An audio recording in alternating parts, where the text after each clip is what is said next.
गाजियाबाद में 9वीं की छात्रा पर धारदार हथियार से हमला, पिता का दोस्त है हमलावर। आपको बता दें कि गंभीर रूप से घायल छात्रा को अस्पताल में उपचार के लिए भर्ती कराया गया। मामला दो समुदाय से जुड़ा होने के कारण कई थानों की पुलिस मौके पर पहुंची। गाजियाबाद के मोदी नगर की जगतपुरी कॉलोनी में बृहस्पतिवार शाम ट्यूशन जा रही थी। 15 वर्षीय कक्षा 9वीं की छात्रा पर पड़ोसी युवक ने धारदार हथियार से हमला कर दिया।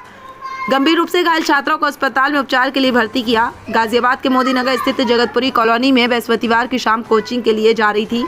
कक्षा 9वीं की 16 वर्षीय छात्रा पर 35 वर्षीय युवक ने तलवार से हमला कर दिया। छात्रा के घर के पास ही उस पर ताबड़तोड़ प्रहार किए गए। उसके लहूलुहान होकर जमीन पर गिर जाने के बाद हमलावर ने भागने की कोशिश की, लेकिन बर्बरता से किया गया यह हमला देख रहे लोगों ने साहस करके उसका पीछा किया और उसे पकड़कर पिटाई करने के बाद पुलिस के हवाले कर दिया। ये घटना गली में लगे सीसीटीवी कैमरे में कैद हो गई। हमलावर की पहचान छात्रा के पिता के साथ मजदूरी करने वाले शौकीन के रूप में हुई। पुलिस उससे पूछताछ कर रही है। दूसरी ओर छात्रा और आरोपी अलग अलग समुदाय के होने की वजह से इलाके में सांप्रदायिक तनाव फैल गया। मौके पर भारी भीड़ जमा हो जाने पर आसपास के थानों की फोर्स भी लगा दी गई। संजय सर जी कहाँ रहते हैं? जगतपुरी। क्या हुआ आपकी बेटी के साथ आज? जी धारदार हथियार से हमला किया है। किसने किया? ये शौकीन नाम का लड़का है सर। कहाँ रहता है? ये जगतपुरी रहता है। किस कारण से किया इसने इस घटना को? ये तो कारण सर जी नहीं पता होगा। मैं तो काम पे था सर जी, ट्यूशन गई हुई थी लड़की। क्या नाम है इसका? दिव्या है। कहाँ पढ़ती है बच्ची? ये पीबीएस स्कूल में पढ़ती है, 9th क्लास में। आपके यहाँ आना जाना भी था इस शौकीन का? हाँ सर जी, जब हमारे साथ काम करता था तो आना जाना तो था ही। अभी तक घटना का पता नहीं लगा करा की है उसने? ना सर जी, हमें नहीं पता उसके दिमाग में क्या है। क्या मांग करते हैं आप? इसे कड़ी से कड़ी सजा दी जाए, जैसे हमारी लड़की। हाँ, कड़ी से कड़ी सजा दी जाए सर जी। मैं तो ये बच्चे मैंने इतने से पाले, 3-3 लाख रुपए में आए सर जी। ये तो 7-7 महीने के बच्चे हुए मेरे। ये तो जी से पाल रखी है सर जी। मुझे तो यह हो कि सख्त कार्रवाई हो इसके ऊपर।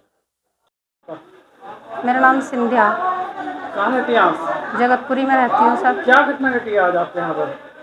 ये लड़की ट्यूशन के लिए जा रही थी सर। हमने तो बस उसे वार करते हुए देखा जब उसकी किल्ली निकली लड़की की। कौन था मारने वाला? वो मारने वाला लड़का था, एक मोमडन है वो। कहाँ रहता है वो? वो इसी गली में रहता है, उन्हीं के घर पे ही रहता था वो लड़का। किस चीज़ से मारा उसने? तलवार से वार करा सर उसने। बच्ची कितनी बड़ी थी? वो 14 साल की लड़की है। कहाँ जा रही थी वो? वो ट्यूशन के लिए जा रही थी सर। क्या कोई लड़ाई वड़ाई थी क्या? सर लड़ाई का तो हमें पता नहीं क्या लड़ाई थी, बस हमने तो इतना ही देखा। तो कितने वार किए उसने? उसने कम से कम 4 वार करे हमारे सामने। कहाँ पर वार किए उसने? कई जगह वार है उसके, तो गर्दन पे भी है, गाल पे भी है, हाथ में भी है। कैसी हालत थी लड़की के हालात ऐसे थे, जब वो खड़ी हुई है उसका इतना खून बह रहा था जैसे पानी बहता। हमारा तो दिल घबरा गया देख कर। जब से हमें भी घबराहट हो रही है। हम तो ये चाहते हैं सख्त से सख्त सजा मिलनी चाहिए, उसे बचना नहीं चाहिए। फिर उसे पकड़ लिया? उसे नहीं पकड़ा? हाँ उसे पकड़ लिया गया वैसे तो वो जो तलवार थी वो कहाँ है? वो उसने उसमें फेंके वो गंदे जोड़ में। बच्ची के साथ धारदार हथियार से हमला करने का मामला है, क्या है सर पूरा मामला? देखिए, थाना मोदी नगर क्षेत्र के अंतर्गत जगतपुरी कॉलोनी में एक 13 वर्षीय युवती, एक लड़की रहती है।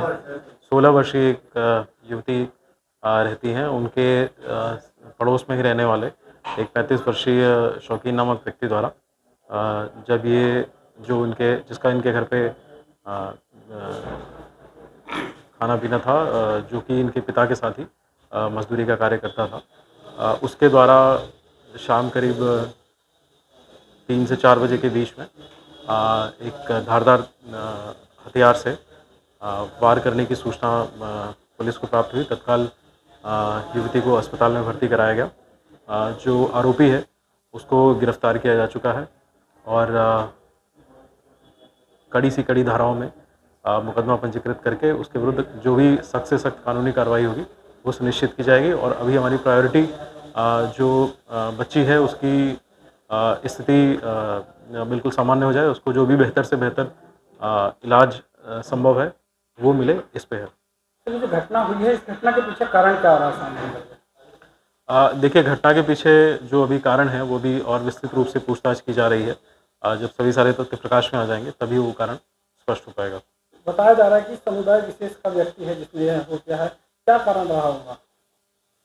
नहीं, मैं पहले ही दो नाम स्पष्ट कर चुका हूँ इसमें। तो इसमें जो भी कारण है, इसमें किसी भी तरीके का कोई ऐसी सांप्रदायिकता वाली बात नहीं है। इसमें ये दोनों एक दूसरे के साथ में काफ़ी दिनों से रहते थे। इनका घर भी आमने सामने है और जो व्यक्ति जिसके ऊपर हमला करने का आरोप है, इनके घर पे भी अक्सर उसका आना जाना, उसका खाना पीना वही रहता था, क्योंकि उसके फैमिली में, उसके परिवार में अन्य कोई लोग साथ में नहीं रहते हैं।